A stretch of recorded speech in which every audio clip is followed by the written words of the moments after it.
Mic is on. Huh? Mic on, sir. Off it, then I can on, no problem. Huh?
Thank you. Okay, welcome back, everybody. The afternoon session, there's some small timetable changes. We will have the 3 lectures continuously with a 10-minute break between each, and after that, the valedictory thing will be 10 minutes, and so we expect to have the tea break at 16:30 hours. 16:30 hours. You could see a Freudian slip there. Yeah, okay. So the first lecture is Professor Ramakrishnan from CMI Chennai, an extension of the Ramanujan-Serre derivative map and some applications.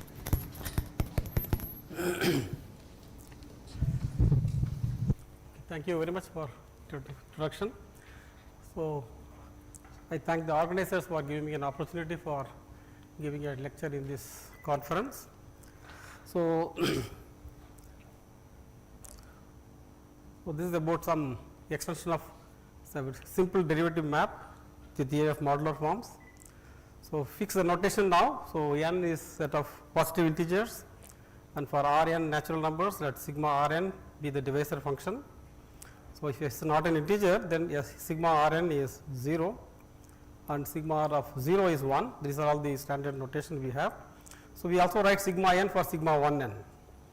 So for the, what is the convolution sum we are discussing?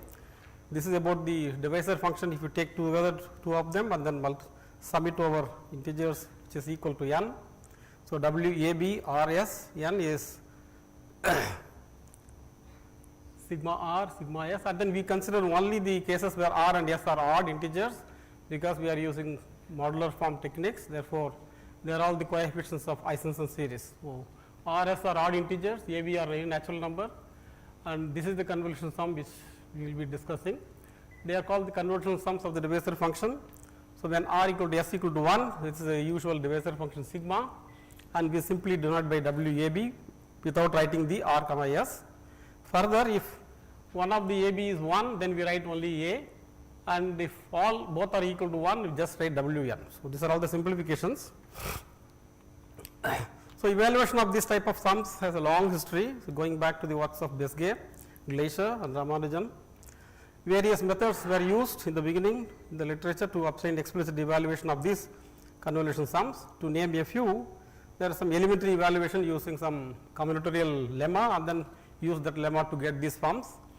The other one is to use the theory of modular forms or quasi-modular forms, because this sigma is appearing there. This and this equation number 1. What did you say? Huh? No, because if only it is an integer, it will be 1, otherwise it is 0. That is what. It is not an integer, it is 0. So, you take the duplication of the Eisenstein series, that L by A will be there. I should have stopped there, but it was to. Yeah, that's.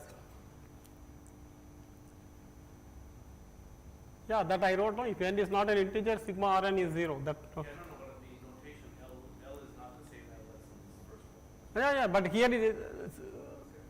Okay, anyway, the condition is L plus M equal to M, that is all. Okay, so, and there is also another method called the pk parameterization. The pk's are written in terms of theta series. You write your expression in terms of the p and k and then use the parameterization and then they evaluate. This is another method in the literature. A good reference to this kind of results is by a book by K.S. Williams, Number Theory in the Spirit of Liouville in 2011. So, the purpose of my lecture is to look at a basic result in the theory of modular forms and present a simple extension, and as a consequence we get all these kind of sums. So, applying this method one can derive explicit formulas for these and more general types of convolution sums by using explicit basis for the space of modular forms of specific weight and level. So, to begin with, give the basic definition of a modular form of weight k for the full modular group. E2Z be a weight 2 Eisenstein series. Whatever I am writing, mentioning, they are all valid for forms of level also. So, since I am going to use it only for the Eisenstein series, since I wrote the full modular group. So, E2 is the weight 2 Eisenstein series, which is a quasi-modular form, and the usual Eisenstein series is given by EKZ is 1 minus 2k by bk, summation sigma k minus 1 n e power 2 pi I n z. So, the Eisenstein series are weight k modular forms for the full modular group, and the coefficients involve this the divisor functions. So, if you multiply the two Eisenstein series, the convolution sum of the divisor function will appear. So, in the purpose is that if one of them is not modular, the quasi modular, one of them will be sigma, the other one will be sigma k minus 1. So, that type of sum needs different theory to evaluate. Otherwise, I can use the theory of modular forms to evaluate. So, anyway, I will describe this. So, when k equal to 2, we have this Eisenstein series E2, which is not a modular form because it has the following transformation property. So, E2 of Az plus b by Cz plus d is the usual transformation Cz plus d square E2 plus some error term will be there, and because of this property extra error term is appearing, it is not a modular form, and functions satisfy this type of transformation are called quasi modular forms, and it is depth 1. So, number of error terms will be called the depth. In this case, the simplest case is depth 1 quasi modular form. I am not going to the details of higher depths. If you take the derivative of this E2, will have another 2 terms will be there. So, whatever the extra terms other than this will be called the depth of the form. So, now take the derivative of the modular form, the transformation here, you take this derivative of this one, we have f dash of the transformation is given by Cz plus d power k plus 2 f dash, and then this one extra error term comes. Therefore, derivative of the modular form is not modular, it is a quasi modular form of depth 1. Now, since the derivative on E2 have the same type of the transformation with the extra term, so this is one extra error term here, one error term, I can cancel this. So, a linear combination of this E2 and f, and this becomes a modular form. So, take the derivative of f 1 by 2 pi I minus k by 12 E2 f, this combination cancels the error term and it behaves like a modular form of weight k plus 12 for the full modular group. So, the result holds for any weight any level also, and if f is a cusp form, the resulting form is a cusp form. So, we denote this map by theta k, which is the df, d is cancelled including the 2 pi I factor, I put in df z minus k by 12 e to f z. So, this is the literature called the Ramanujan-Serre derivative map. The reason is that the Ramanujan one first considered this type of one for the Ramanujan delta function, later on Serre generalized for any weight k, therefore, this is called the Ramanujan-Serre derivative map. They will just give some the first example of a cusp form is weight 12 is given by delta z, which is a linear combination of E4 cube and E6 square with 1 by 28 is a factor out. So, tau n's are integers, and this is called the Ramanujan tau function, which was extensively studied in the paper of Ramanujan 1916 paper. So, by taking the logarithmic derivative of delta, so he observed that the ratio of delta dash by delta is the 2 pi I times E2 of Z. So using this relation, he gives a recursive formula for tau n, that is, then he lists the first few values of tau, and then he made the famous conjecture for the estimation of tau n. The whole 1916 paper is around the estimation of the tau n, and he gives many examples justifying his kind of conjecture. Note that by applying the theta 12 operator on delta, we have delta d delta z minus E2 delta is a cusp form of weight 14, but there is no non-zero cusp form of weight 14, and therefore it should be 0. Therefore, d delta z is E2 of z in delta, which is exactly the observation in the previous slide. It is exactly this one. Okay, the above operator was considered by Serre for any weight k modular form, and this is the reason for the name of the operator. In the same 1916 paper, Ramanujan extensively studied the convolution forms W11 RS, where there is no duplication. So there is no,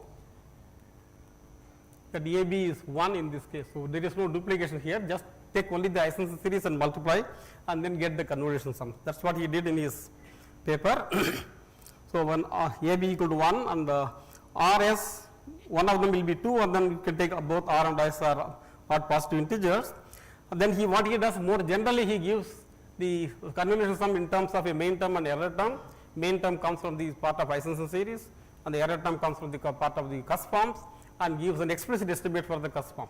The whole idea for him to evaluate this one is to show that the cusp form has some kind of growth estimate, and he compares with his conjecture and then what it should be. That is the line of argument, and there are 3 separate cases he considers in that paper.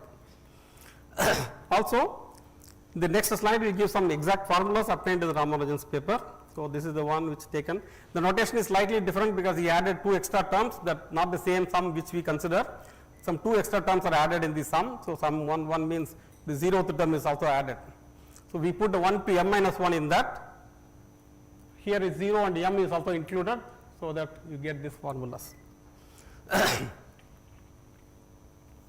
Okay, so explicit evaluations. So when RS are odd integers greater than or equal to 3, then the sum can be calculated using the theory of modular forms.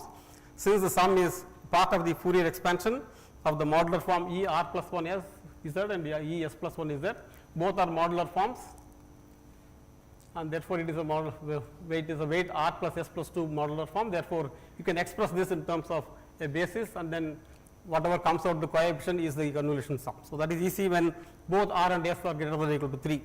Only the difficulty comes when one of them is equal to 1. So we need to consider the case when one of them is 1. In this case, one can use either the theory of quasi-modular forms or other techniques, as I mentioned in the previously, that to get this form. So we give below the list of cases where these sums have been studied in the literature, and I am not going to the details of what.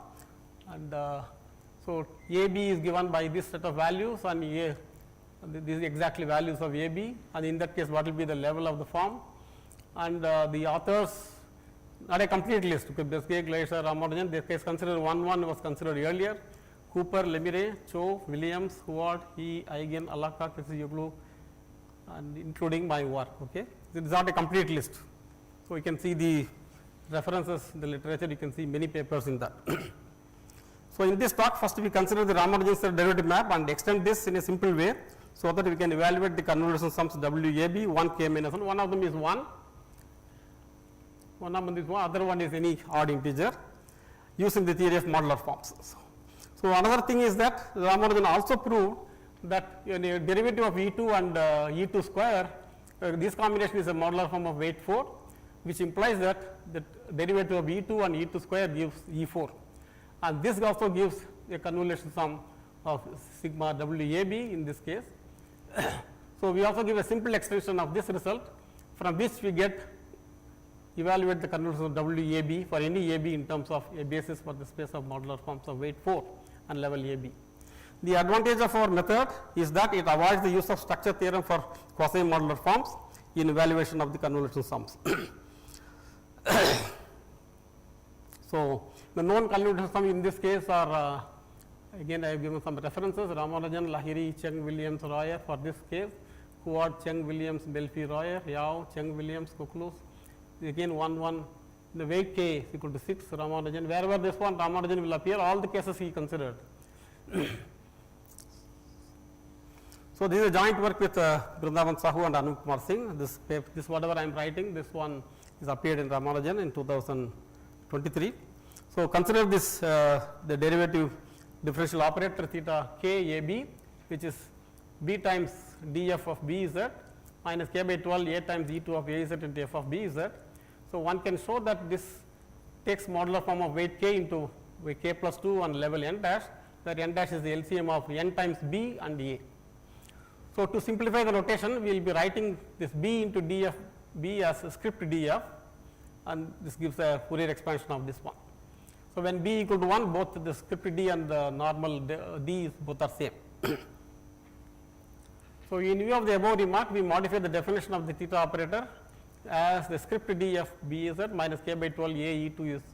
So, if I take f as Eisenstein series E k, our convolution sum W a b 1 comma k minus 1 will come out. Okay. Only thing is that we have to find a basis for the space of weight k plus 2 modular forms of level a b, and then once you write this, express this in terms of a basis, and then compare the coefficient, and finally we can derive it. So, our next result is about extending the Ramanujan's observation that the 12 times d e2 z minus e2 square is a modular form. So, what will be the, if you duplicate this z by some a z and then this z by b z, this is the combination 6a by b derivative of e2 of a z, 6b by a d of e2 b z minus e2 a z e2 b z is a modular form in level 4 and weight 4 and level a b. So, in terms of the d operator, this, so this is the modular form of weight 4 level a b. Therefore, again finding a basis for M4 of a b equivalent to finding the convolution sum in W a b with r equal to s equal to 1. So, before we state our theorem and examples, we shall make some remarks. In 2019, Eigen also evaluated the convolution sum W1 Pn, WP1 P2 and W1 P1 P2, where P, P1, P2 are prime numbers. The method in this work is different from our method, though both of these works make use of the fact that the resulting function is a modular form. Eigen used the fact that E2Z minus T, E2Tz is a modular form of weight 2 on level T, and it is also noted that in his work, Eigen obtained the required convolution sums by using the already known W1n. So, he has to use W1n to get the final result, but in our case I think we do not need to use this previously known W1n. That is the only difference.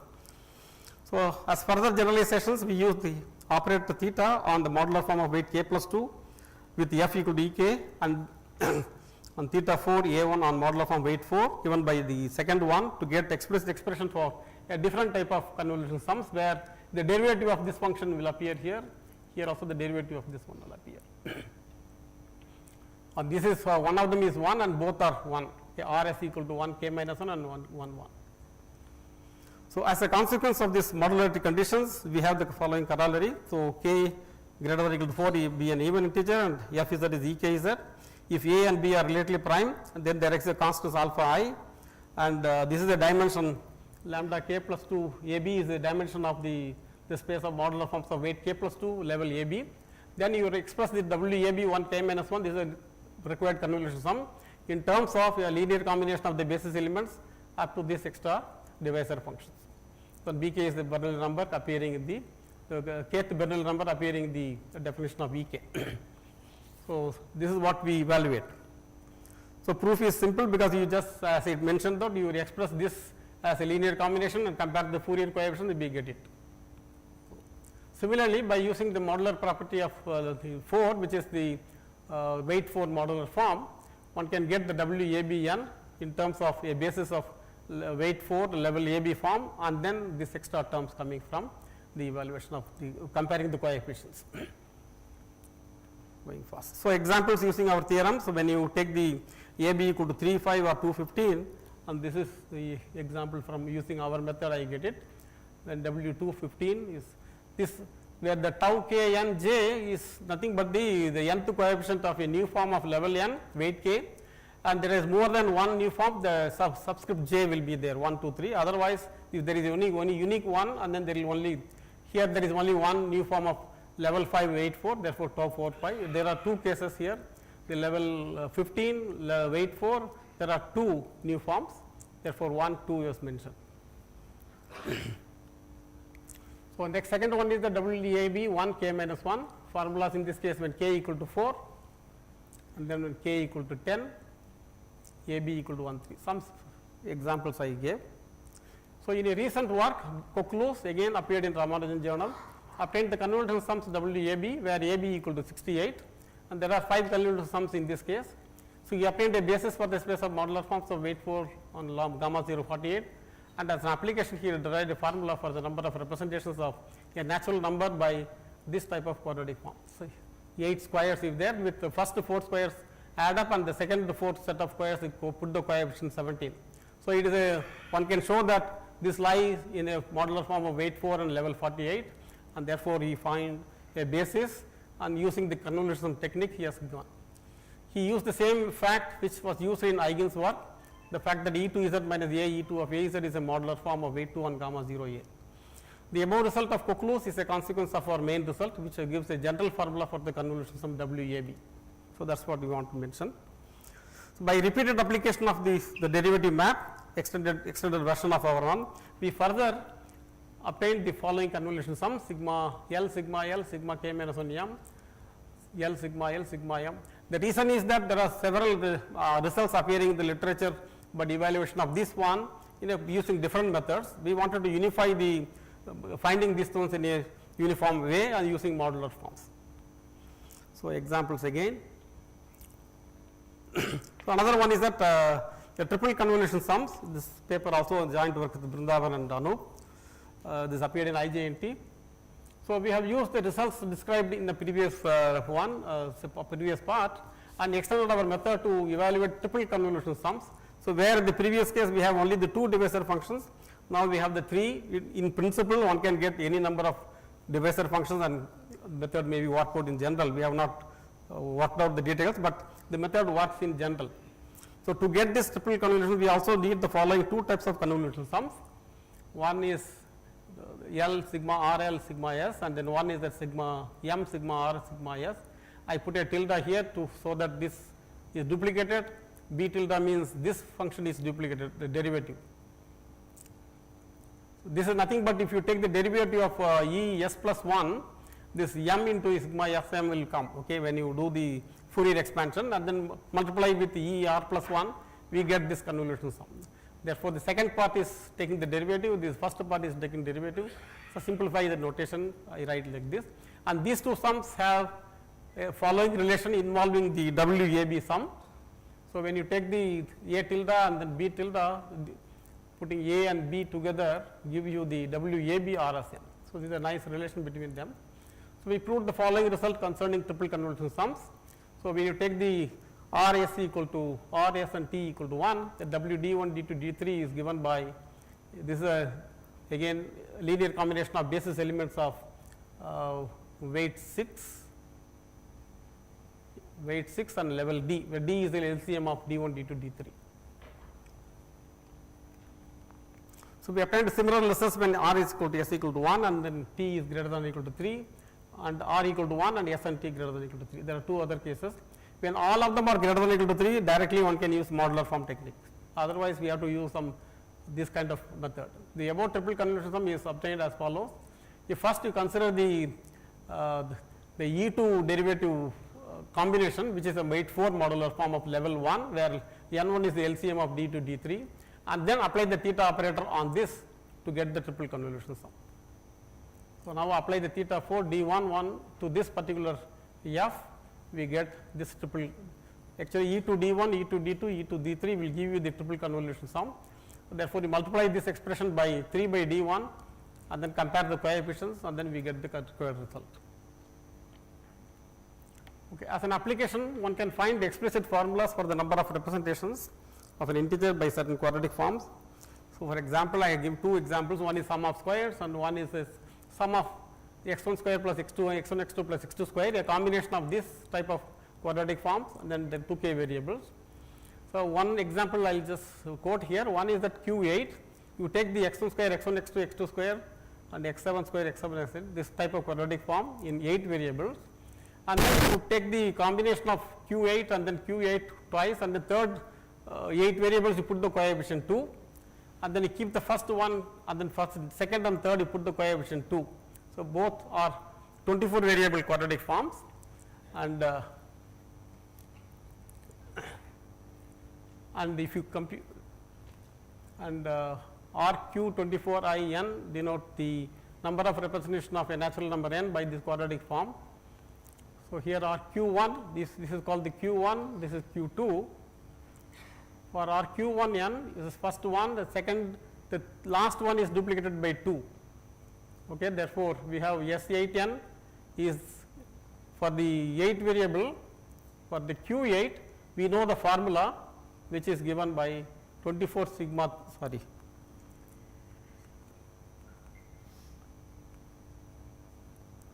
3n plus 216 sigma 3n.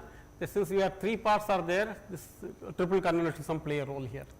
So, now substitute the S8n formula and then we get all type of double convolution and triple convolution appear here. Substituting these values of the convolution sums, I get a formula for RQN. A similar procedure for the 24 Q2, Q24 2. So, just and one more thing which I want to mention, that this is just application I wrote, but without this application directly I can use modular form technique to get a formula for this. Anyway, when you do this one can prove that this particular one is weight k modular form of level 3, because when you take x1 square plus x1 x2 x2 square, it is a level 1 gamma 0 3 with character will appear.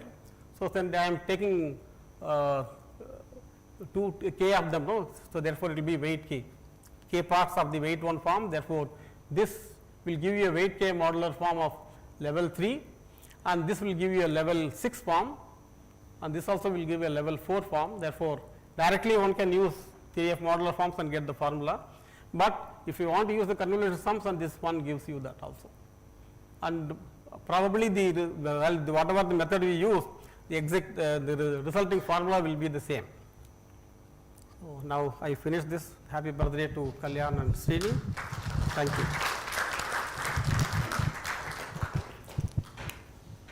Thank you very much. Any questions? In that case, let's thank the speaker again. Should we, we have to present the, okay, thanks.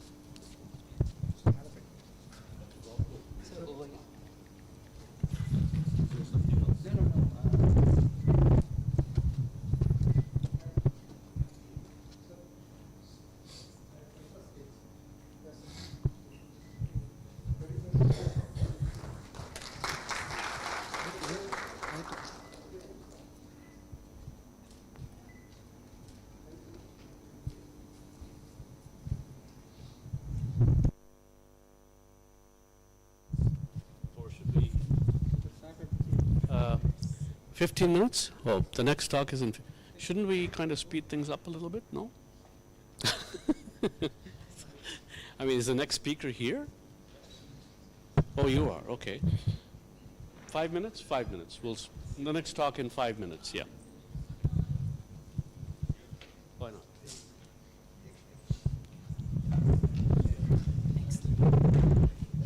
What talk?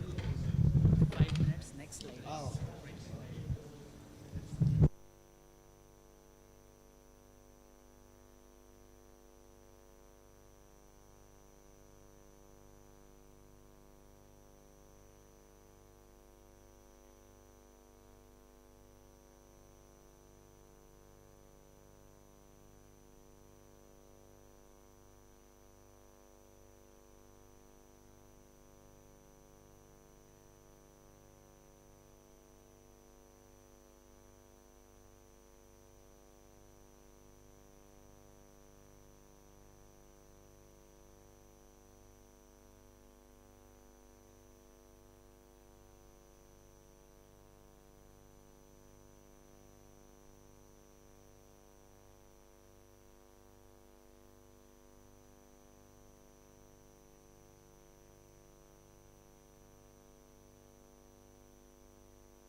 Now it is.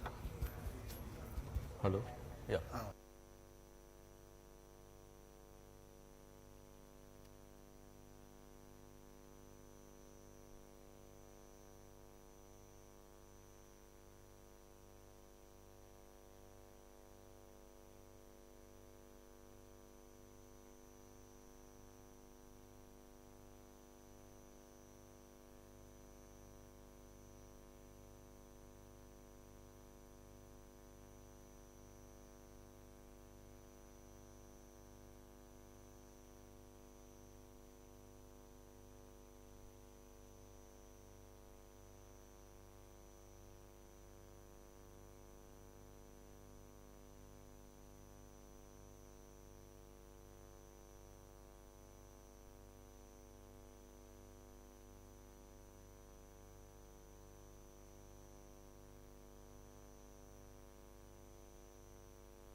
Okay, so we'll reconvene. So our next speaker is Professor Ravi Raghunathan, who will speak on the absolute convergence of automorphic Dirichlet series. Okay, so thank you, Ram, and of course thanks to the organizers for the opportunity. I've known Srini for a long time, but Kalyan for less time. That we have met a few times, but with Srinivas I think I can remember an association of at least 22 years. So anyway, glad to be here on this occasion and wish you both the very best in the future. Okay, so the title is, as I will shortly tell you, slightly misleading, and so let's see why that's the case. Okay, so let me state the theorem up front. This is the main theorem. Yeah.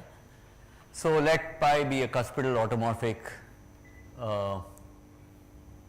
representation of GLN over Q, and you take the associated standard L function, and of course I'll assume it's unitary for okay, and then the theorem is an omega result for the symmetry function of the absolute values of the coefficients. So the theorem says that summation absolute value an n less than x is omega of x to the half plus 1 over 2n. So in other words, the abscissa of absolute convergence must be at least 1 half plus 1 over 2n. Okay. So it's a lower bound, and of course if I am working over number fields, then correspondingly one has to take the degree of the number field into account, and I will get 1 half plus 1 over 2rm. Okay. So and you can see that the bound of course gets worse as the degree goes up. Okay, and to my surprise, and perhaps I will be corrected by somebody in the audience, the theorem appears to be new even for L functions of mass forms associated to higher level congruence groups, congruence subgroups. In that case, of course, m equals 2 and r equals 1. That's not for the absolute value, that's for the summatory function. Yeah, so I'll get to that. Yeah, here, sure. So that's the difference. I'm actually looking at the absolute value of the coefficients and taking that summatory function, not just summation an, which will of course decide whether the series converges or not. Okay. All right. So let me say what was known before, and also this might explain why my title is slightly misleading. I'll explain that. So theorem 1 was known, that is this version of the, so this was theorem 1. So this half plus 1 over 2m was known for series of degree m in the extended Selberg class, and this was the work of Kaczorowski and Perelli, okay, in 2005. And here's why I believe the theorem is new. Technically, elements in S sharp are required to satisfy the analog of the generalized Ramanujan conjecture, GRC at infinity, which is equivalent to the so-called Selberg eigenvalue conjecture in the case of mass eigenforms. So, and since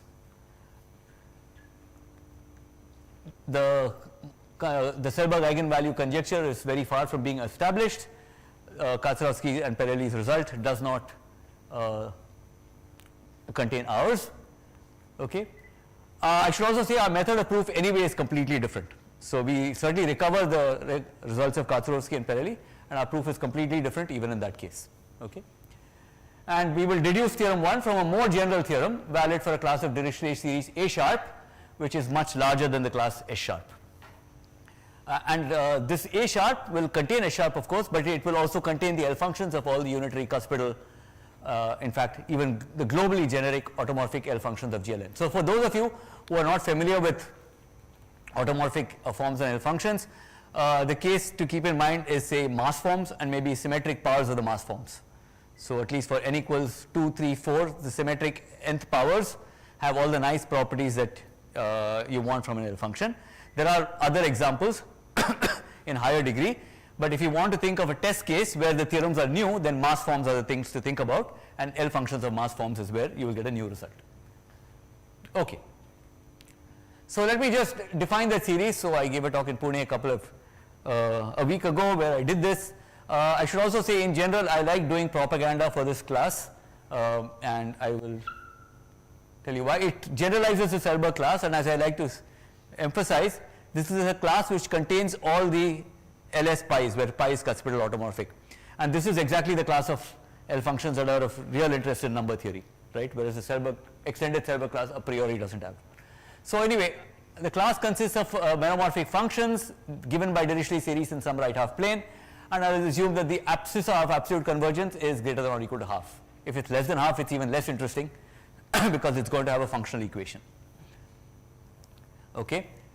There is a polynomial Ps times such that Ps times Fs extends to an entire function, and such that you have the usual finite order condition in vertical strips. So you don't want the function to grow too fast, and this condition is also saying that the function, the meromorphic function, has at most a finite number of poles in the entire complex plane. Okay. So that much is built in, but I am not assuming it's entire, for example. I am not assuming the pole is only at 1, which is a traditional assumption one makes in the Selbach class. And finally, one assumes a very general form of the functional equation. So not only do I assume that you can have gamma functions of a pretty general kind, gamma lambda js plus mu j, and as many as you like, and the lambda j's can be real numbers, positive real numbers, but there is no other restriction on them. But I also allow gamma functions in the denominator. For this particular talk, allowing functions in the denominator is not that important, but all the proofs work anyway with gamma functions in the denominator, so why not? Yeah. So here it is, lambda j prime, these things that occur there, they are completely arbitrary positive real numbers, and mu j prime are completely arbitrary complex numbers. So I could have something like gamma s by 2 divided by gamma s plus 1 by 2, for example, as a factor that occurs. Okay. And what is the role of this gs? So I am assuming that the phi s, which is this function q to the s for some real number q greater than 0, gs fs satisfies this functional equation. Phi s equals omega times phi bar of 1 minus s bar, right, and omega is some complex number. In fact, in all examples, absolute value of omega can be taken to be 1, and so one might as well assume that. Okay. So this is what, as many of you will recognize, of course, familiar L functions like the zeta function, Ls chi, L function of a modular form or a mass form suitably normalized, all of these L functions lie in this class, but more, which is the point. So anyway, associated to each Dirichlet series, Fs, right, is a non-negative real number. So I am taking twice the sum of the lambda j's and subtracting twice the sum of the lambda j prime, lambda prime j prime. So I have some functions in the numerator, some in the denominator. I am taking the lambda j's from the denominator, adding them up and subtracting the lambda j's in the, lambda j's in the numerator, add them up, add up the lambda j primes in the denominator and subtract. So that is what I will call the degree of the Dirichlet series, and it's not hard to show that this does not depend on the choice. See, a priori there could be more than one functional equation for the L function, but this number, the degree, does not depend on the choice. So it makes perfect sense to say the degree of a function f in this class is something, and I will denote the class of all functions in A sharp such that df equals d. I will denote it by A sharp d. Okay, so that's the degree of the thing, and of course for the familiar examples, the degree of the Riemann zeta function is 1, the degree of an L function of a modular form is 2, the degree of symmetric square of an L function of a mass form is 3, and so on, right? Okay, what you expect. So the theorem we will really prove is in this class, which is why I said theorem 1 is slight, and the title is slightly misleading. So if f is in A sharp d, so I have a function of degree d in this class, and it's represented by this Dirichlet series, then for this Dirichlet series we have this omega result, the same symmetry function as we took in theorem 1. So take summation mod a n less than x, and we get this omega result with x to the half plus 1 over 2d. So what I am actually proving is a more general result, and in some sense, as I will point out, this class can't quite identify which things inside are automorphic. So it's more general. In that sense, it's disappointing because it doesn't single out perhaps the most important L functions, but on the other hand, it contains lots of other examples that occur in number theory. Okay. So in particular, the abscissa of absolute convergence sigma a satisfies this. So same result as before. So what I will actually do is talk about this theorem, and the other theorem of course is a corollary because all those L functions lie in this. Okay. So as discussed, all of these L functions, Ls pi, where pi is a cuspidal automorphic representation unitary of GLM AK, they lie in this class. And the same is true for the larger class of globally generic representations, whatever they are. So let's not get into that. But for instance, if pi is associated to a holomorphic cuspidal eigenform, or more generally is associated to a symmetric power of such a form, then LS pi is actually in the extended Selbach class S sharp, and the Sato-Tate conjecture, for example, which is known, will tell you that sigma A equals 1. You can't do better than 1, obviously, right? Because a lot of the eigenvalues will be near 1 itself. And anyway, okay, the absolute value is what we're taking, so it's going to be that. Okay. In fact, yeah. So our result is sharp. So if you look at something like zeta 2s minus half, then that will converge for real s greater than 3 by 4, and that's exactly the bound we have. Okay. So this, of course, half integral weight modular forms indeed lie in A sharp, so it encompasses that class, and we could have examples like this. They're there, there's nothing you can do about them, there's nothing you want to do about them. Sorry? D equals 2 in? Isn't D equal to 2? Oh, no, you mean the functional equation? Yeah. Normalize I mean, it so that S goes to 1 minus in your S. theorem is 1/2 plus 1 over 2D, correct? That's right. D is, what is the degree of the form? Degree? D is 2, and D so is 2, yeah. it's zeta 2s, so I get 3 by 4. Oh, okay. Oh, yeah, you get 3 by 4. Right, That's okay. yeah, Okay, that's yeah. So, and in general, I'll get exactly the bound half plus 1 over 2D when I take that function, right? So these functions are there, and indeed they give you the sharp.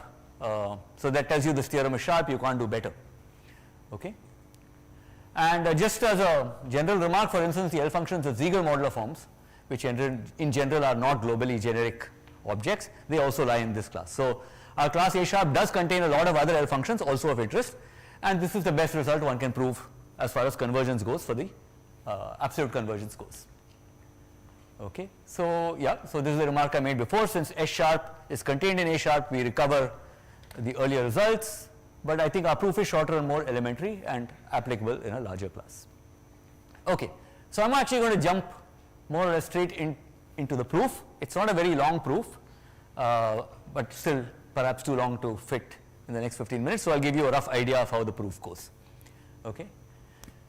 So the proof will use a transform that was introduced by Soundarajan about 20 years ago, in 2005, and he did it for the case D equals 1. He was interested in classifying elements in the Selbach class. It's a very nice paper actually. We will use it for a general D. We have to modify that transform slightly to adapt it to our purposes. And one of the key inputs of Soundarajan is the usual stationary phase argument. But what we will be able to use is a refinement of that stationary phase argument. I used it first in a paper with Balu, and that technique is based on a lemma of Bourgain and Bombieri from 2004. So I will try to explain what that lemma is and why things work out better. Yeah, it's actually all elementary. It's a very nice lemma. It's completely elementary, but it's quite powerful. Okay. So when we use all of these things, finally what we will get is an asymptotic formula for what's called the standard additive twist. So you take summation an and take e to the minus id alpha, and then you allow n to the 1 over d. So it's not a linear twist, it's a fractional twist. Okay. So you take this this particular series, you say sum it between t and 4t, and you end up getting an asymptotic t to the half plus 1 over 2d. Okay, and plus an error term which is smaller, yeah, and that error term is smaller only if I assume that sigma a satisfies this property, that sigma a in fact violates the result that I want. Okay. Sorry? That will, okay, so this is just a kind of, there will be some conditions on alpha, not a serious condition, but it's, yeah, technically it's not true for all alpha, but it's true for alpha say large enough, whatever, yeah, okay. So if you have this alpha, so once you have this is obviously a contradiction, because by a standard say tetradic decomposition, you will get the same asymptotic going all the way from 0 to 4t, and that will mean that this Dirichlet series has a pole at half plus 1 over 2d, which will contradict the fact that the abscissa of convergence is less than half plus 1 over 2d. That's right. So the point is to extract this particular asymptotic for these non-linear additive twists, as they're called. Okay. So the peculiar thing here is you have e to the minus id, but alpha n to the 1 over d. It's not n. right, which is the standard thing that will come in character sums and things like that. Sorry? Is there a 2D missing? 1 over 2D. Where? 1 over 2D last Here? No, last line. There, right Oh, there. Right there. yeah, I'm sorry, that should be half plus 1 over 2D. That's a 2D, yeah. Yeah, sorry, the typo there, it's half plus 1 over 2D. Yeah, okay.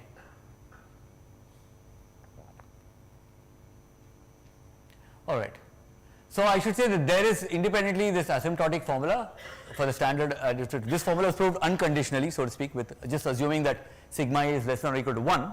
I need this stronger hypothesis, right?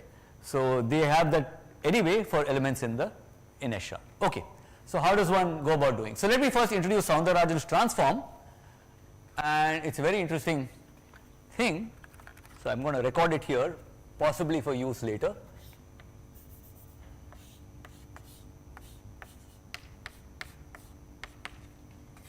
I think I've called it K. So 1 over root alpha is obviously not that important. Kt is my notation, and I've got f half plus it. So I'm taking my series on the line half plus it, I'm hitting it with this function e to the I dt log of t by e alpha, that should be right. I don't think I have a pi there, right? And then a minus I pi by 4. Okay, so I'm looking at this thing. The point is this factor, so this is just for later possibly. The point is this factor here cancels out the growth due to that the growth of the series on the line s equals half that you get if you use Stirling's formula on the gamma functions.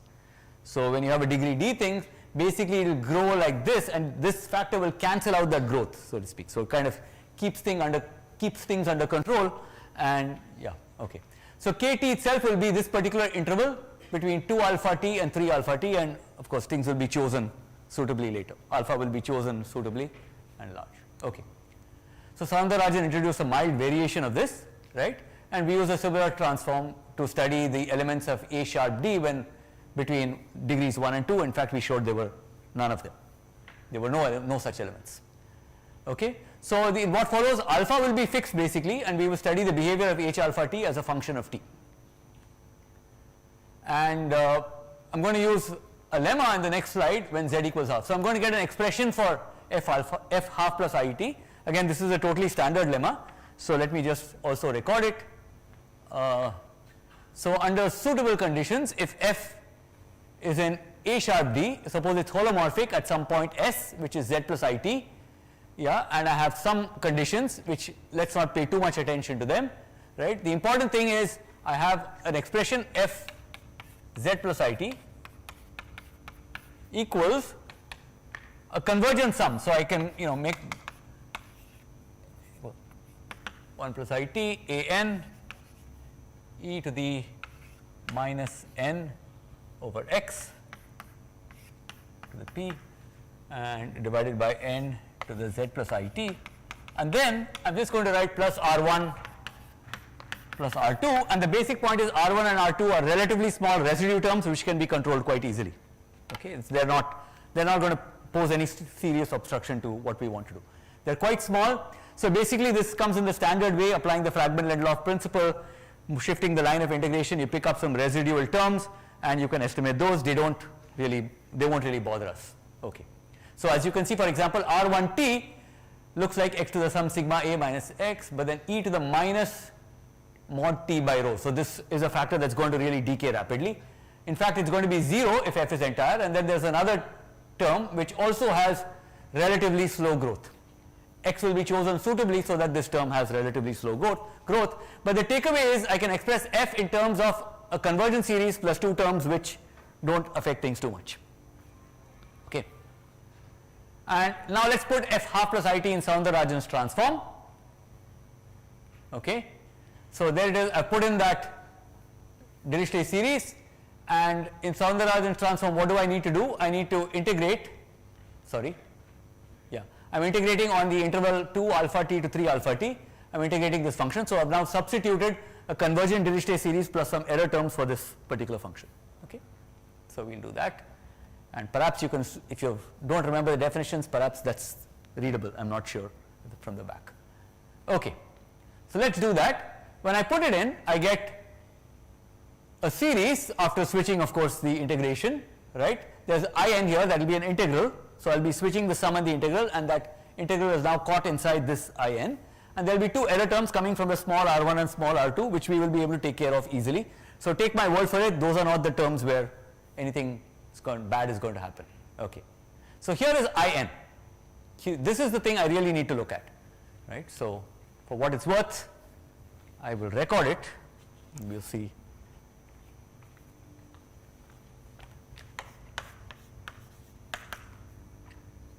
In equals in alpha t, capital T, that's going to be equal to, okay, 1 over 2 pi I, not so important, but,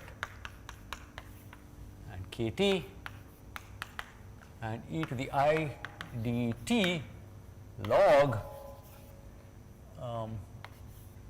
t by e alpha xn, and then here's a minus I pi by 4. So, all right, so that's what it is, and xn is n to the 1 over d. So you can see that the twist n to the 1 over d is already making its appearance. Okay, it's over here. There it is. Okay, and it's easy to see that r1t is eventually going to be small. In fact, it's going to have some exponential decay term, and r2t will also be small eventually when I choose x1 suitably large. Okay, so this is, let's go to the actual interesting thing. This is the thing that where you really need to use the Bombieri-Bourgain lemma, where you gain in the stationary phase argument. Okay, so here are two lemmas. This is the standard stationary phase that I'm sure most of you are familiar with, right? If you can, so you have an integral of the form gt times e to the minus ft, and if you can bound f prime t below by something and g of t above by something, then you get a certain bound for the integral. It's more or less straightforward. I think this is familiar territory. So you get 1 over m1 times mod of capital M plus integral mod g prime t dt, right? So capital M is the bound on g, and m1 is the bound, the lower bound for f prime t. So I won't spend time on this because this is a known thing. Yeah, and yeah, there are lots of standard references, but let me show you another one. This is a more subtle one. This is the lemma of Bombieri and Bourgain, and it allows you to go up to the third derivative. So I think most of us are familiar with the standard versions which involve 1 or 2 derivatives, but this goes up to the third derivative. Okay, it's a reasonably complicated statement, so let's not dwell on it too much. The point is, if you have, well, you have the C3 functions, obviously our functions are going to be essentially infinitely differentiable, and suppose f double prime t is not equal to 0 on k, which is your interval, f prime c is 0, which is what you're really looking at in stationary phase, right? And suppose f triple prime t is bounded by m, okay, then you get some bound. So let me point out the key thing here. So you get a main term out of this integral, which is what you would expect, right? Essentially this is putting f equals c, and this is what the value of the function is near c, so that's just there, and because f prime is 0, the function doesn't grow too rapidly near there, so you pick that up as a main term. And the key point is you have this m by f double prime c mod square. So this m, remember, is a third derivative, it's f triple prime t. Why does this whole argument work? So I'll just give you, I'm not going to have time to tell you exactly why it works, but the point is, for us, the function that's involved in the integral is essentially f of t that we will need is essentially going to be e to the I dt log t. Forget d for the moment if you will, sorry, it's just going to be I dt log t. And this has a very nice property that its second derivative is 1 over t roughly, and its third derivative is minus 1 over t square. So which means that the square of the second derivative is going to be 1 over t square, and the square, and m also looks like 1 over t square. So this is basically becoming O of 1. That's the, basically that's what the argument is, right? So somehow the function that occurs in the stationary phase argument is exactly adapted to this particular lemma, because it's allowing you, it's saying, look, the third derivative and the second derivative, basically the square of the second derivative basically grow in the same way, and therefore it's O of 1, so it's not a big error. So that's what it allows you to save. The traditional thing which I suppose you call van der Korput, sorry? Saddle point lemma will have given you 2 by 5 instead, would have given you t to the 2 by 5, and so you're saving a whole t to the 2 by 5 power in this argument. So that's what two fields medalists will get you, I guess. So anyway, right? So this is the point. So again, let's not dwell too much. There is the main term which is exactly what you expect. It comes out of the function, and then here it basically becomes O of 1, and this is very, very small. You know, this, remember k is something like alpha, again this is going to be O of 1, right? So f prime, so it's going to be like log t or something. So it's going to be like 1 over log t, whatever it is, it's going to be very small. Okay. So now I have about 5 minutes left, so I'm going to speed up. So this is, so I've just written out what I said already. F of t looks like this. I put in all the constants, right? And I said, look, if n is much smaller than some t to the d and or bigger than 4 times t to the d, right, then in turns out to be O of 1. That comes from the easy saddle point lemma, easy stationary phase argument, lemma 2 as we call it. But in is going to be this term, root alpha d, d to the minus half, n to the 1 over 2d, and then e to the minus id alpha n to the 1 over d. This is the term that appeared in my Dirichlet series, the one for which I want an asymptotic. Okay. So as I said, the crux of the argument was exactly that. I'll just speed through this because this is the point. So the f double prime t is d by t and f triple prime t is minus d by t square. So when you do everything right and verify what you want, the dust settles, right? What you'll end up getting exactly is this, what I said, O of m by f double prime c absolute value square is O of 1. Yeah.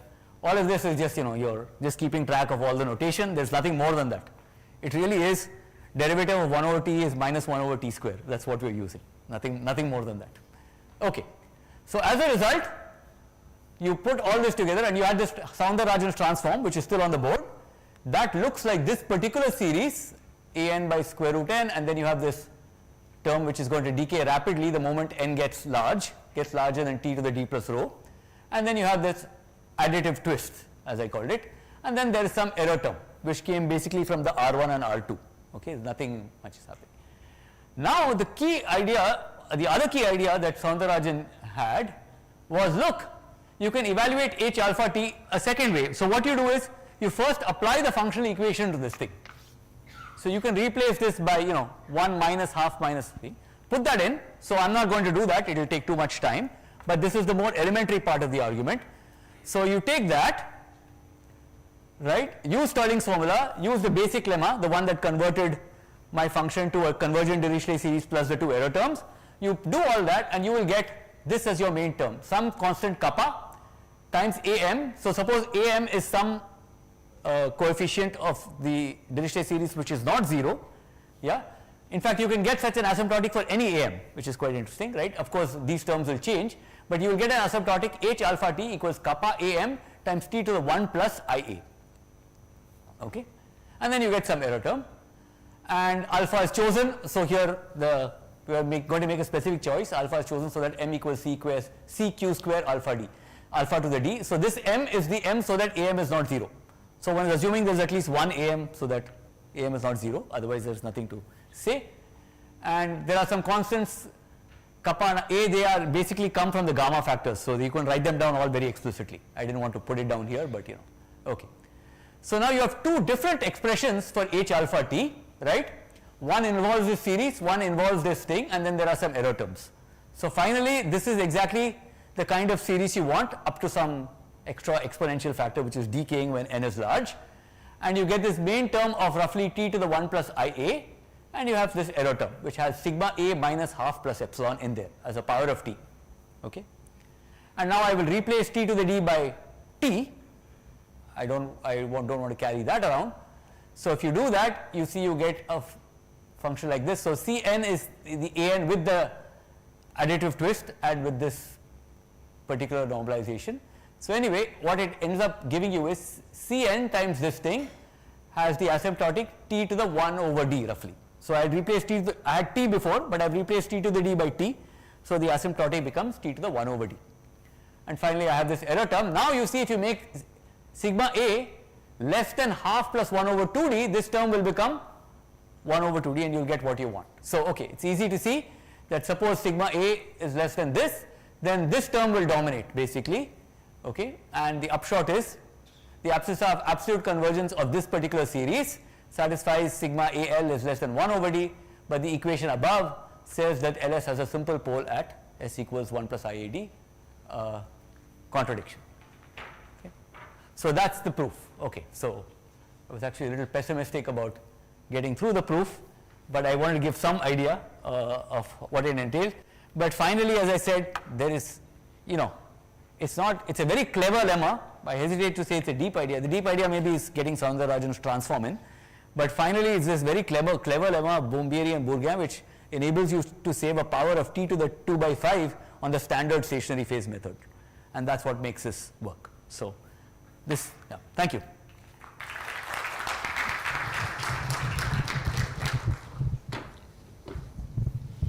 Thank you for that. Are there any questions? Sorry? Maybe a couple of slides.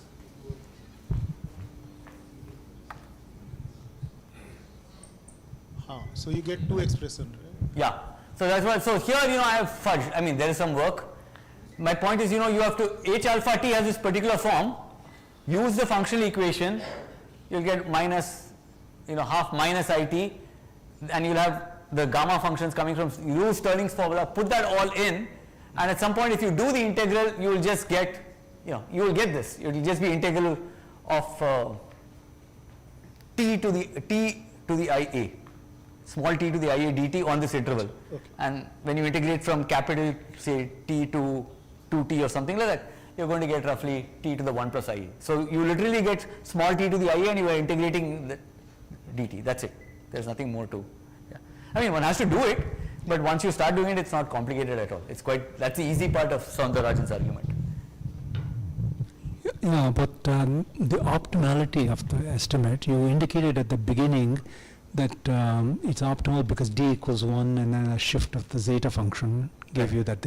But that's sort of artificial. I mean, do you have something that arbitrary high d's that shows you can't do any better?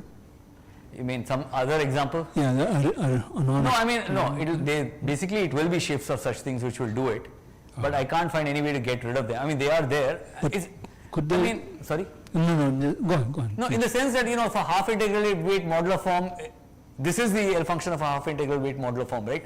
So, in that sense, it's natural, perhaps. Yeah, I myself don't want it to be there, of course. Could it happen, some strange reason, that for high dimensions, somehow something new happens and you get something better?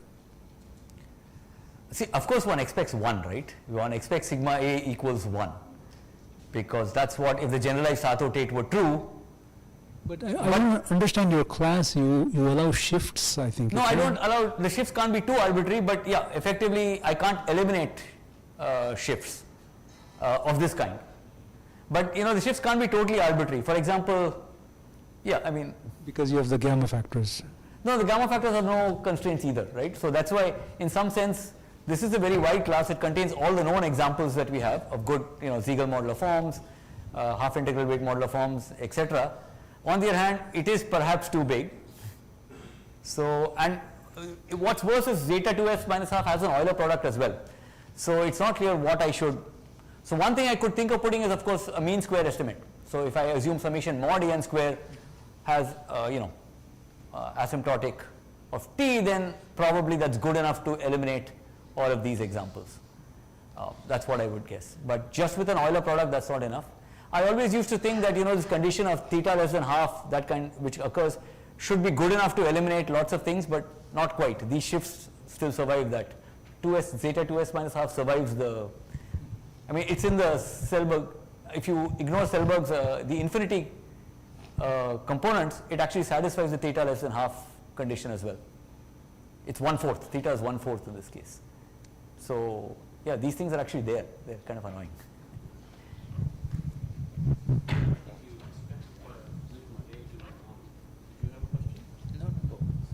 Oh, you were going to me. Okay. Did anybody else have a question or comment? Yeah, no, it's interesting that so We expect sigma A to be 1, right? Because of Well, for Sato automorphic, for unitary cuspidal automorphic automorphic L functions, representations. but not for half integral weight, for example. No, We no, don't. no, but you half integral weight, do they belong to your class? Sorry? Do the half integral weight things belong They to your class? can, yeah. The zeta 2s minus, it's there, and I don't see a way of getting rid of it absent some kind of mean square estimate or something like that. It has an Euler product, so it's not just that, so it's number theoretic, it has a product as well in that sense. But yeah, it looks like we really need to put in one extra thing to get down to things that satisfies the Ramanujan conjecture, conjecturally. Yeah, good, Yeah. okay. Any other comments or questions? In that case, let's thank the speaker again. I have to give that ceremony.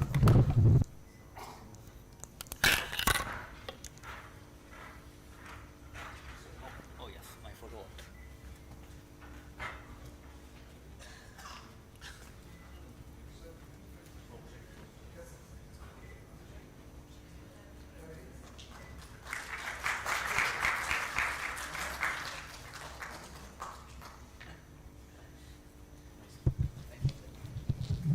So the next talk, maybe in 5 minutes, we'll speed up the process here. Next talk will be in 5 minutes, thanks. No, we changed the schedule.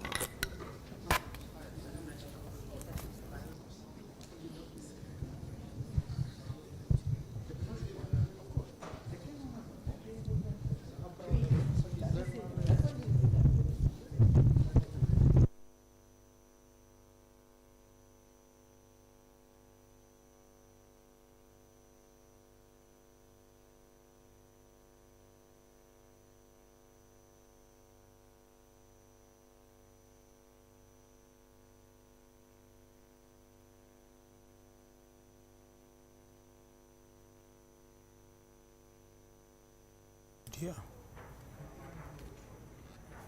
Okay, thank you. It's okay?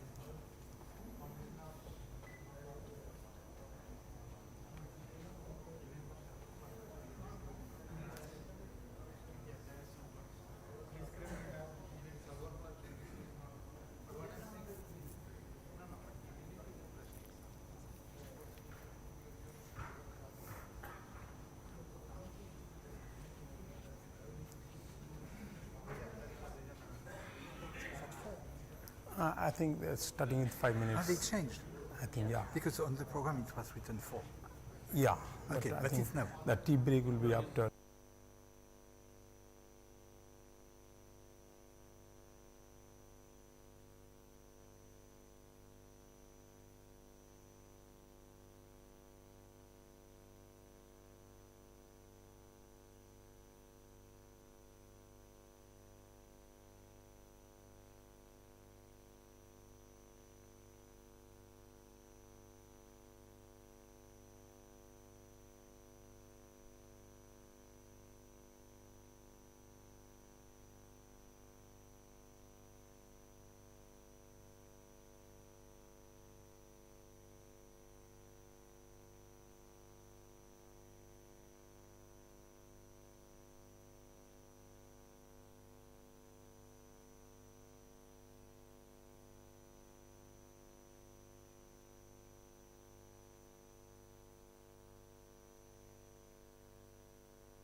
The next talk will be by Professor Brindavan Sahu, Non-vanishing of kernel functions and Poincare series for Jacobi forms.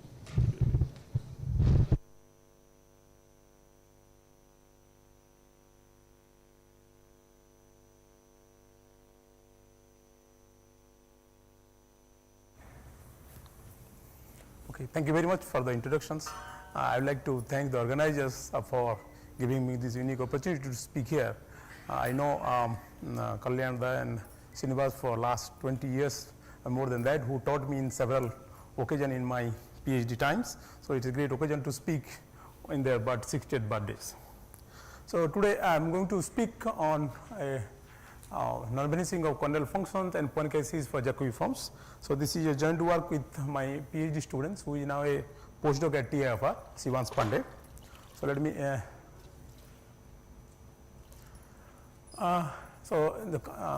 in her talk, Kanika talk about this L function associated to the Hecke eigenforms. So let's start with the notations. Let Mk be the space of modular forms for weight k for the full modular group, and Sk be the space of cost form or weight k for the full modular groups. So given a non-zero Hecke eigenforms Fz with Fourier coefficient an, we associate the Hecke L functions with this summation a n by n power s, which makes sense for real s bigger than k plus 1 by 2. And we completed the L functions with this 2 pi, with this 2 pi minus s and gamma s, and we know that this has a holomorphic continuations to whole complex plane and satisfy these nice functional equations. Sorry, I'm sorry. These particular functional equations, and it is well known that the zeros of this L star, the completed L functions, can occur only inside the critical strip k minus 1 by 2 less than real s and between k plus 1 by 2. And according to the generalized Riemann hypothesis, we expect that all the zeros should lie on the critical line real s is equal to k by 2. Okay, so there, just to speak an interesting result of Winfried Konen. In 1997, he proved non-vanishing result of L function on average.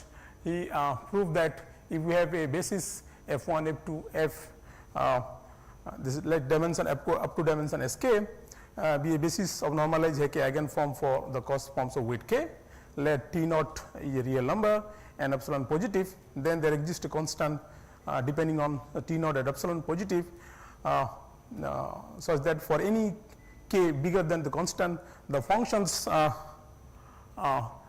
summation I from 1 to dimension sk 1 by this fi with fi inner product with L star fi s do not vanish at any point s is equal to sigma plus it with this t equal to t naught from this particular line segment with sigma k minus 1 by 2 with k minus with between k by 2 minus epsilon and k plus 2 epsilon less than sigma less than k plus 1 by 2. So this is the non-vanishing of the L functions on the average. So there is a interesting corollary. One can find that for t naught and epsilon positive, for k bigger than this particular constant, and for any s sigma plus sigma equal s equal to sigma plus it with t equal to t naught, and between these sigma there exists a Hecke eigenform f in the cost forms, so that this L star value is not equal to 0.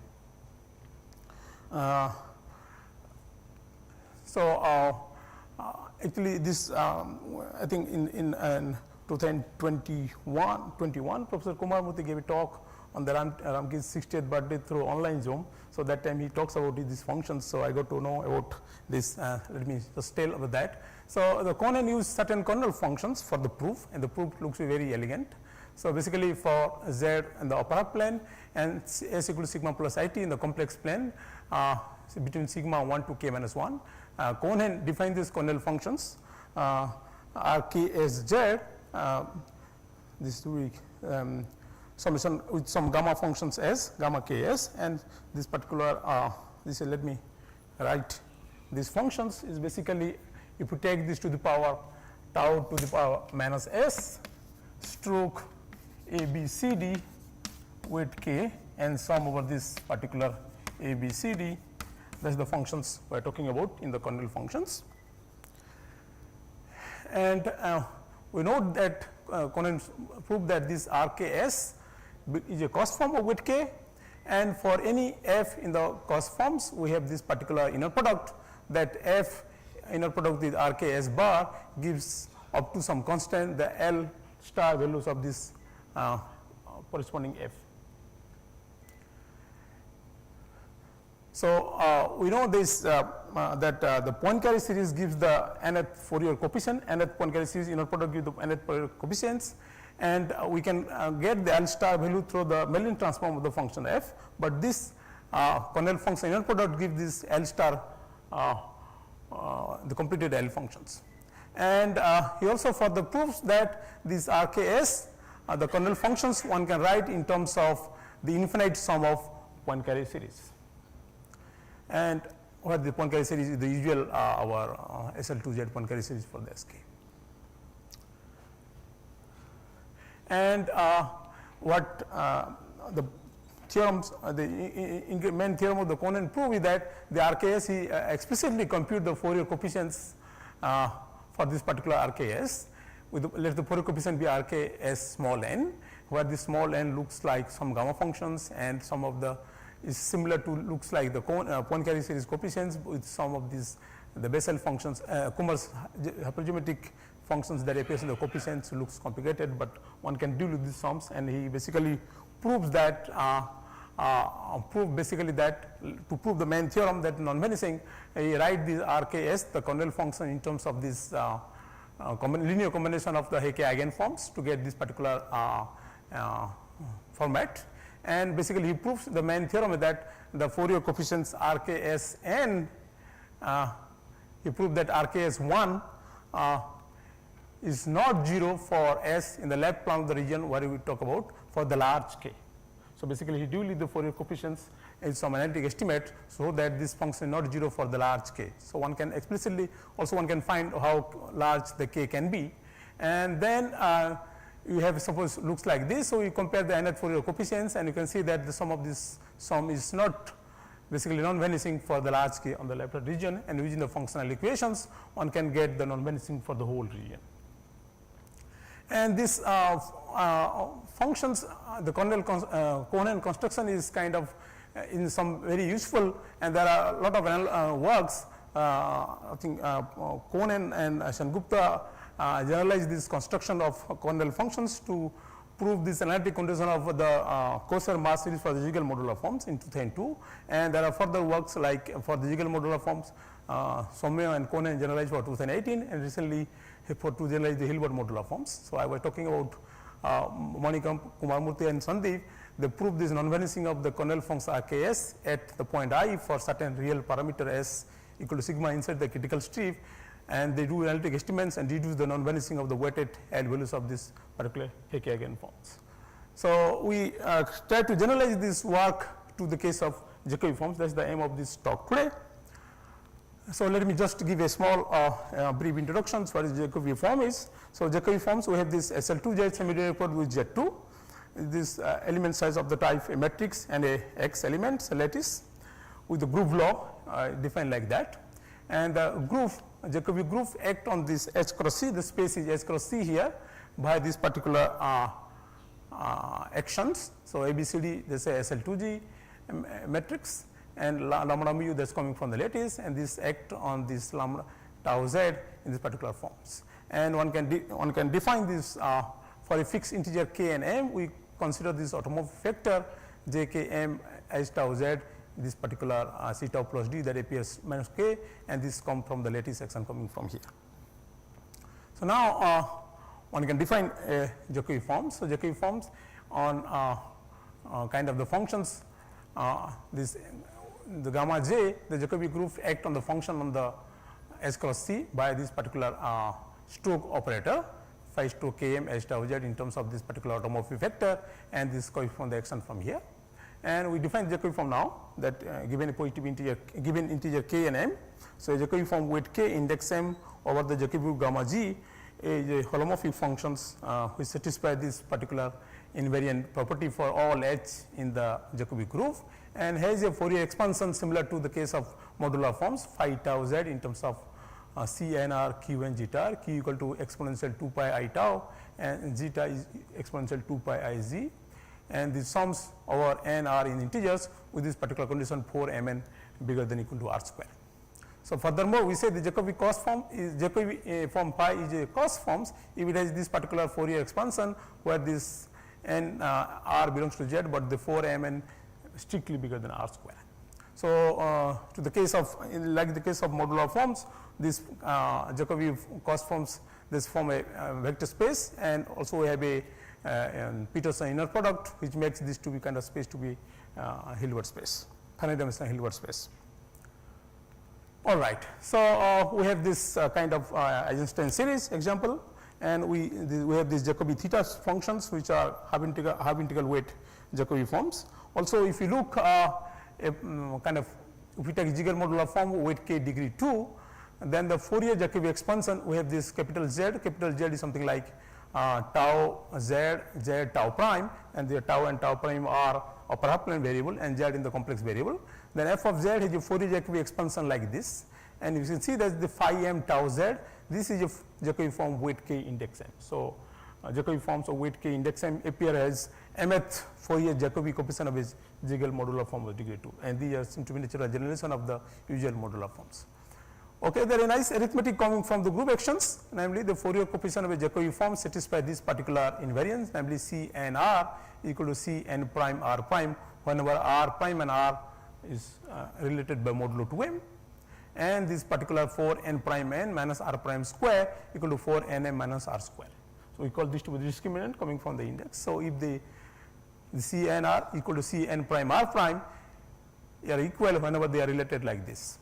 So, this conditions we can build up this L function associated to that is the important thing here. So, we set of C r d to be C n r, E d equal to looks like 4 n m minus r square, else we put the C r d to be 0, and we are trying to define this Dirichlet series associated to Jacobi forms. We are moving towards that. So, we define this theta m mu tau z equal to this particular Jacobi theta q r square by 4 m zeta r, where this r belongs to z and this r is congruent to mu modulo 2m. And similarly, we can define this, we have this Jacobi form weight k index m, we can write this Jacobi forms in terms of the finite 2m sums of h mu tau theta m mu tau, where this h mu are these particular half integral vector valued half integral modular forms like this.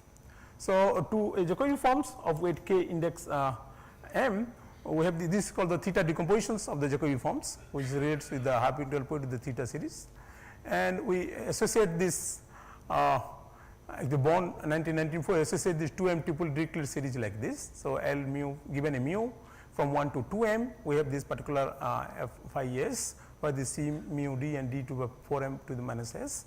So, we have similar we completed these functions lambda mu of phi s, and these are kind of studied by the Born. This is uniformly convergent on the compact surface real s plus bigger than 2, k real s bigger than k by 2 plus 1. Also, we Born defined this, studied also the use Martin, they studied these analytic continuations of this kind of Dirichlet series, the 2m tuple Dirichlet series. So, let us for a Jacobi forms of weight k cos weight k index m, we define this phi bar tau z defined by this particular transformations phi of minus tau bar comma minus z bar and the whole bar, and we see that this is also a Jacobi first form of weight k index m, and the corresponding theta decompositions, instead of in the place of h mu, the c mu into sub c mu d bar appears as the corresponding form there. And now, this was proved by Martin in 2014 that if you take this weight bigger than 6 and m be positive integer, and you take a Jacobi forms of Jacobi cost form of weight k and index m, then every completed Dirichlet series lambda beta phi bar s with beta equal 1 to 2m admits analytic continuations to the whole complex plane, and they satisfy the set of 2m functional equations. For every beta, we have a kind of functional equation on this side.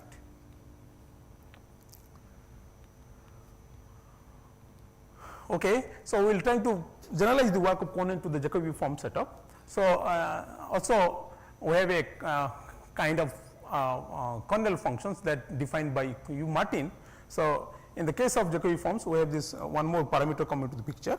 So, S a complex plane, and we have the real S between 1 to k minus 3, and you take this T naught, another parameter that come into the picture in the Jacobi forms case. So, basically we take this phi t0 t naught comma s, where the phi t naught is appears like this, where we know in the Jacobi forms case, in the modular form case 1 by this term appears, and the Jacobi forms case this extra term coming from the lattice. So, this stroke summation in the corresponding from H actions, where this gamma g, this is the coset derivative coming from the stabilizer of this action coming from here. And one can take a coset derivative of the elements given by this particular set. So, then Martin proved that if you take this particular parameter wave complex plane with this real S between k to 3, this series, this defined as Jacobi cost forms. In the paper you prove this is defined as Jacobi cost forms. And moreover, we have this inner product with phi with the we call the Condell functions that gives up to some gamma function and pi factor. We have this particular exponential sums in terms of these two many sums in the case of Jacobi forms. We have the exponential sum and the lambda p, the Dirichlet series come into picture in this case of here. In the case of modular form, we have one Dirichlet series, but here a tuple of Dirichlet series that come into picture. And he proved that this inner product gives particular expression in terms of Dirichlet series, and for all phi and for all s with this particular range. All right. So, we following this result of Cohen, we compute the Fourier coefficients of the Condell functions for these Jacobi Condell functions, and we see the non-vanishing of the general nth coefficient of this particular Condell functions. So, this is the theorem we prove is joint work with Sivans. We proved that for this particular range of k bigger than 6 and the real S between 1 to k minus 3, we have this particular Fourier expansion of the Jacobi cost forms WNR, when the WNR is the similar kind of functions that Cohen deal in the Condell functions, but we have to have some more variable coming from here as the Jacobi are in terms of lattice and the groups are different. And this is the Kummer degenerate Kummer functions that appears in the case of that also. So, basically these are wanted to do some of the integrations and in the sum of the lines that have to find the Fourier coefficient in the case of Jacobi cost forms, like in the case of modular forms. And second theorem that we prove is that the WNR is the forms is the nth coefficient that we wrote in the last slide. Then given positive integer m and r with this condition coming to the picture coming from the actions, that there exists a k naught, so that the WNR not 0 for k bigger than k naught. So, one can find the k naught explicitly with some bounds. So, we also prove that the similar theorem that shown by this Cohen, that if we take this particular some t prime bigger in the real epsilon positive, there exists a constant k naught depending on the t naught and epsilon. So, that k bigger than k naught and s in sigma plus I t prime with this particular range, we have there exists a Hecke eigenform Jacobi cost forms, so that the vector valued forms this is not equal to 0. This is the generalization of the Cohen theorem for the case of Jacobi forms. So, let me just give a brief case is more or less is the Cohen's idea we will follow in the case of Jacobi forms also. So, to prove the theorem in the region that we talk about, we have this line of symmetry k by 2 minus 1 by 4. We have this for S equal to this particular one with delta between 0 to half. Then we write and we have a basis of Hecke eigenforms. So, we write these Condell functions in terms of these expressions in phi I with this particular inner product ratio, and now we compare the nth Fourier coefficient both sides, and using the non-vanishing coefficients that in the one of the theorem we proved earlier for given S, there exists a k naught, so that for k bigger than k naught WN are not equal to 0. So, now we write there exists a Hecke eigenform, this coefficient not equal to 0. So, we can say that there is a phi naught, so that this coefficient is not equal to 0. Now, using the Hecke eigenform and the functional equations, we complete that the lambda beta is not equal to 0 for certain phi I naught.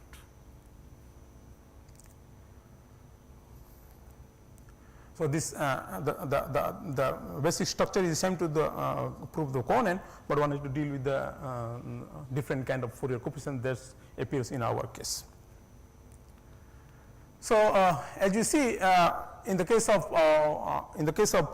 modular forms, in the usual kernel functions, we can write this in terms of the infinite sums of the Poincare series. So one can expect, because the kernel function is non-vanishing, one can expect non-vanishing of the Poincare series. So there is a non-vanishing of Poincare series, one of the important questions that we deal with. So there are conjecture around the Poincare series. So in the case of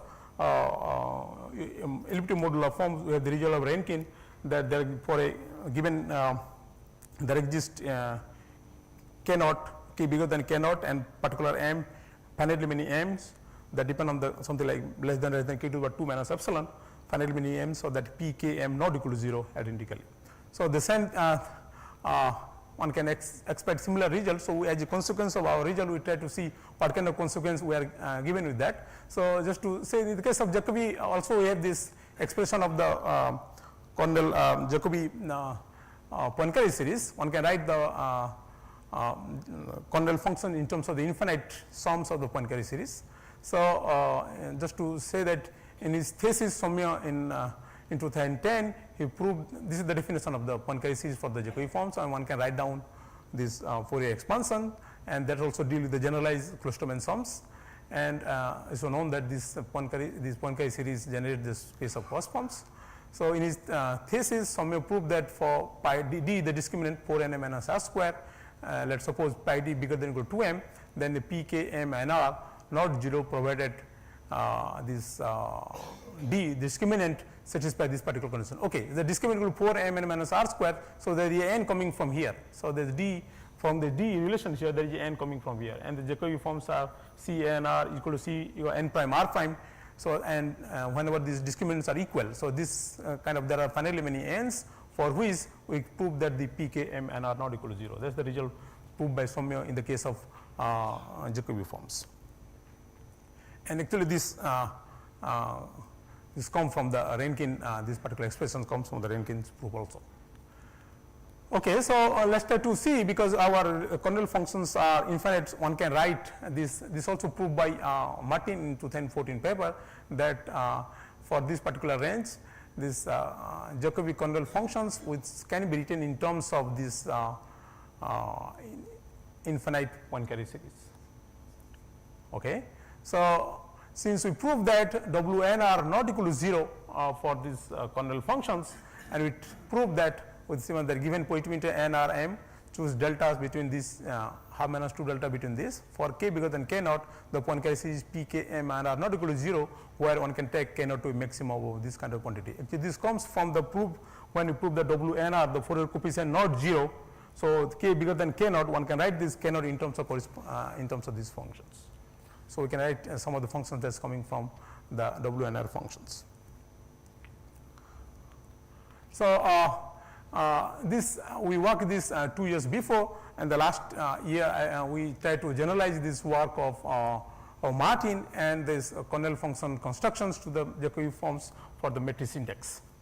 So here the the group is SL2G semi-directed with the ZG1 cross ZG1. In place of G equal to 1, we get this particular Jacobi forms of G equal to 1. It's called the genus of the Jacobi forms. And the Jacobi group act on this space now H cross CG1. So it's similar to like that. So similarly, one can generalize these actions for a positivity n, and here the index is positive definite semi-directive hypothetical matrix of order G cross G. So one can define this particular automorphic vector for the case of Jacobi forms of matrix index coming from the M here, and one can define Jacobi form for matrix index, the function from H cross C G1 to C, satisfying this particular Stokes operator as you see earlier for these general things, and also it has a Fourier coefficients C n capital R, E n E r Z, or this is something like R is a vector now, so it becomes R1 Z1 R2 Z2 plus R and Zn. And where these particular conditions that generalize the condition of this 4n minus r square in the case of usual Jacobi forms. So we have so in the case of Jacobi forms, we also construct the kernel functions from the matrix index. Also, we proved that this for the large weight, the coefficient not equal to 0, similar to the theorem for the theorem 1, 2, 3. And also, we see this non-vanishing of Poincare series in the similar equation. Okay, this is studied by Boker and Cohen in their paper sometime. They have completely write down the Poincare series for expansions, and we prove this similar Poincare series for the matrix index also not equal to 0, where this particular cannot come into picture for large k, k bigger than k naught, and these are coming from the region from the general index.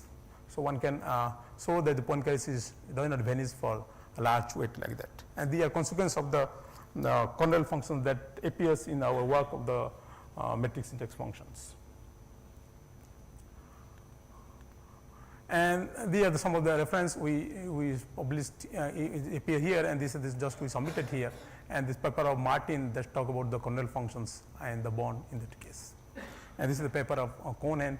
He constructed the kernel function and proved this non-vanishing L function on average on the critical strip.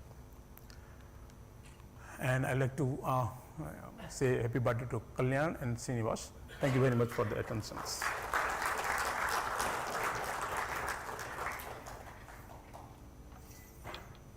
Any questions?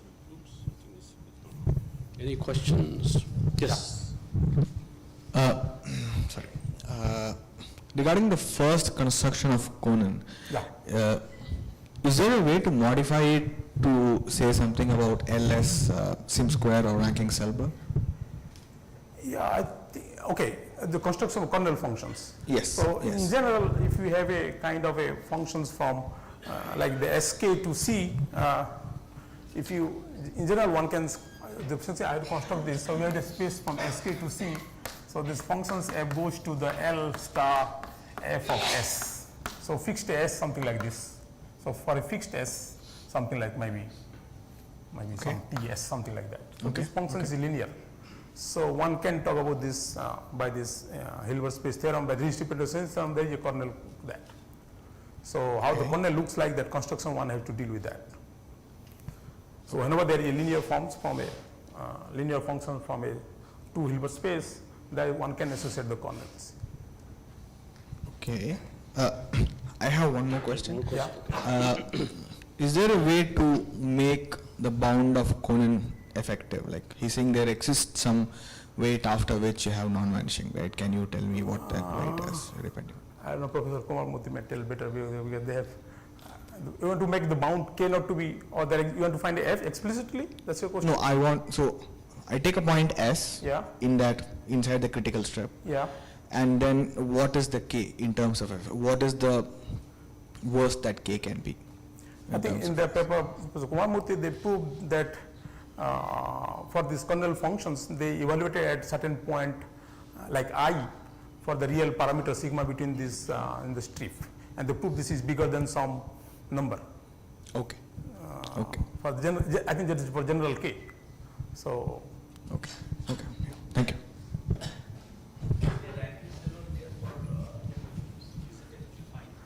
I think some cases have been studied.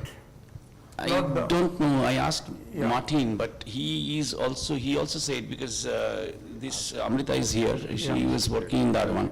So he said that he is also waiting for the definition that it seems like not yet defined. Yeah, there are Dirichlet series we associate with the type Rankin-Selbert type, but the one we discussed, they don't have a good kind of L function, this Euler product kind of object. But anyway, if you find somewhere, please let me know. Yes, thank you. Any more questions? Okay, so let's thank the speaker. Thank you. Okay. I have to present this. Right after this, we'll have the valedictory presentation. Yeah. Since I'm the speaker. Yeah.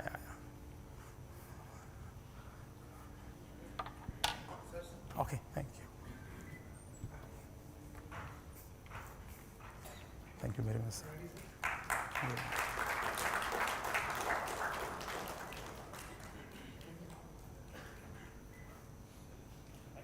Thank you.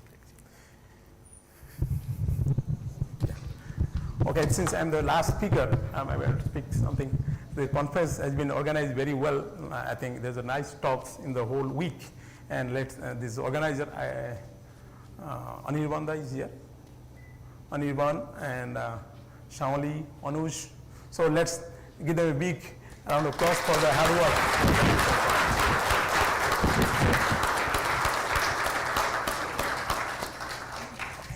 Thank you. So validatory function will start soon. Okay, our directors are and they are coming. So kindly please be seated.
So, good evening everyone. So, dear distinguished delegates, it is now time to express our gratitude to all those who helped in making this conference happen. I am sure you all enjoyed the lectures, the food and your stay. The first and foremost, without whose consent this conference could not have taken place, is the Director, Sir, of IMSC, Professor R. Ravindran. So within no time he gave us in principle approval for this conference and offered partial financial support. So a big thanks to him. And Miss Vinay Latha ma'am, so our registrar ma'am of IMSC, ensured that all the paperwork for government approvals are in order. So a big thanks to her also. Thank you. I have no words to thank Miss Indra ma'am, the administrative officer and her team for taking care of almost everything related to the administrative aspects of ICNTRT. So a big thanks to her and her team. I would also like to thank Professor V. Kamakoti, the director of IIT Madras, who encouraged us to have one day's entire session at IIT Madras. We also thank head of the department and the admin staff of the mathematics department IIT Madras for their help. The most important thing to organize a conference is to arrange for funds. So we graciously acknowledge the financial support received from Apex projects of IMSC, from NBHM, Global Engagement IIT Madras, SERP, SRM University Amravati. Their generous support allowed us to conduct this event without much worries. So thanks to them. We would like to place on record the excellent arrangements done by media, catering staff, electrical staff, both at IMSC and IIT Madras. The important point I would like to stress is that they have nicely arranged everything at short notice. A special thanks to Mr. Johnson and Mr. Krishna Balaji for local transportation and food.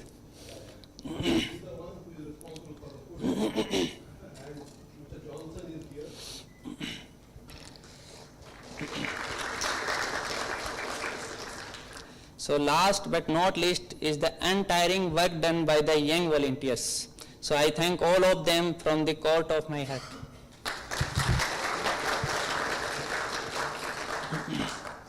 On behalf of the organizing committee, I extend my gratitude to all our distinguished speakers, session chairs and participants. Your active involvement and insightful contributions made this event meaningful and impactful. So, thanks to them. As part of ICNTRT-2024, we are delighted to announce that the prestigious Hardy Ramanujan Journal has kindly permitted us to bring out the proceedings of this conference as a special volume in 2025. We encourage all participants to contribute their research work to this prestigious journal. Please start preparing your first draft and further details will be shared via email.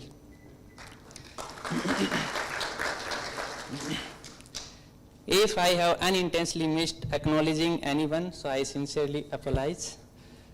So before we conclude the conference, I would like to know if some of you would like to share your thoughts, experience of this conference.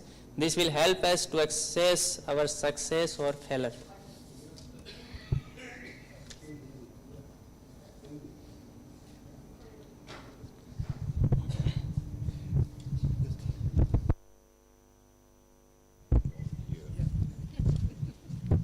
Okay, thank you. So I may not be the maximum oldest, but it's a relative maximum. So in the name of all the participants, I would like to thank the organizers especially you, but also Shaoli and Anirban. You did a beautiful work, and it was a great success. Thank you for all what you did. Thank you so much. Yeah, I joined at the beginning of the meeting, and I knew that it's going to be really successful. Here I want to sort of emphasize that, all of us contribute to science or mathematics. I think it is very important to honor, those who have contributed very significantly at some point actually, and we have, Shaoli and Anuj have sort of taken up this task of really, bringing all of you here and also, talk about Srini as well as Kalyan, their contributions. I think it's a nice gesture from these two people actually to do this occasion, and I think, we should continue with that, with other mathematicians or scientists. It's very important that we should actually, sort of appreciate, and it will also give the fulfillment other than, doing very good work in mathematics or science. So I'm really thankful to these two people actually to have this, Anirban, oh sorry, I forgot Anirban, so Anirban to actually think about having such a nice gathering with mathematicians and, intense discussions and talks, which really, honors these two gentlemen actually. So thank you for, having this, and we are really proud of organizing this meeting here actually. Thank you, sir.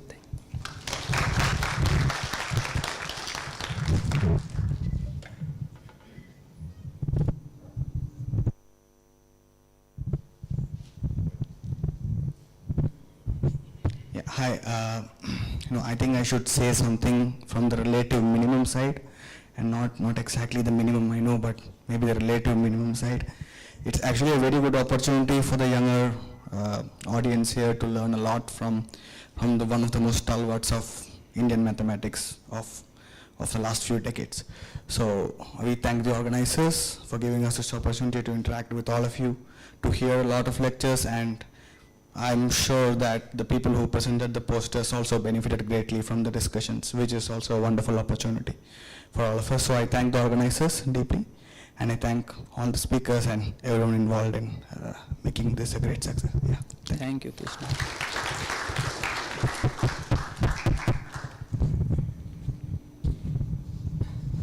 So anyone else?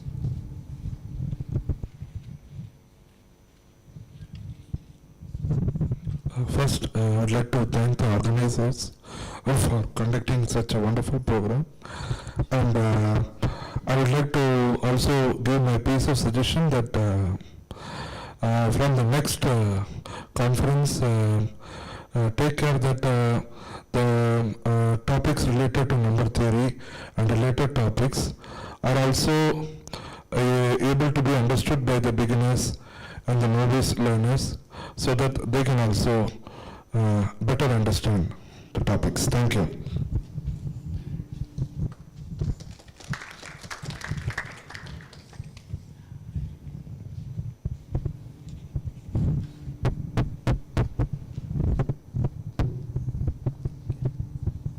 So thank you all for sharing your thoughts and giving feedback. This will help us in our future activities. So let us take this moment to once again wish Professor K. Srinivas and Professor Kalyan Chakravarti sir a very happy birthday and a productive time ahead. So now I declare that the conference is concluded. So thank you one and all for making this event truly memorable. Safe travels and happy journey. We hope to see you again sometime, somewhere.